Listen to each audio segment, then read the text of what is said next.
So yun guys, ito yung sinasabi ko no pag naglalaro tayo ng claw machine no. Titingnan natin lagi dito.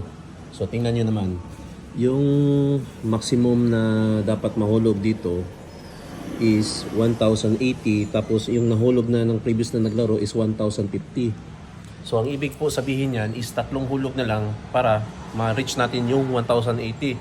Tapos dito automatic na may makukuha tayo dito at hindi nabibitawan ng claw ng machine. So, ipapakita ko sa inyo ngayon ha. So, hulog tayo ng 30.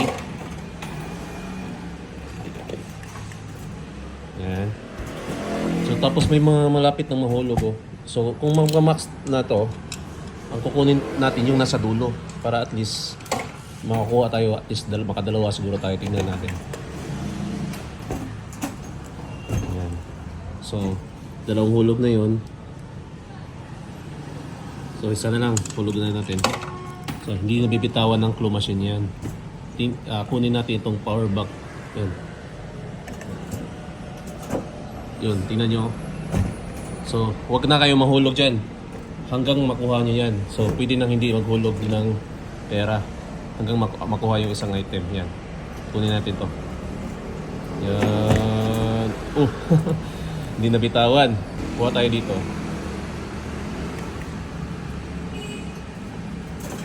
I mean, hindi nahulog pala. So, pwede pa tayo hindi maghulog. Yan, kuha pa tayo. Anong mas maganda dito? Ito, subukan natin. Kasi nandito na lahat oh. Nandito na lahat sa malapit sa butas. Yan, kunin pa natin.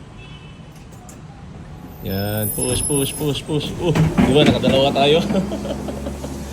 Di ba, ayos guys? Di ba nakadalawa tayo? So, ayos guys. Nakuha natin ito. Dalawa yung nakuha natin, di ba? Isang magandang power bank guys. Yan o. 20,000 mAh na mabigat na power bank. Tapos ito.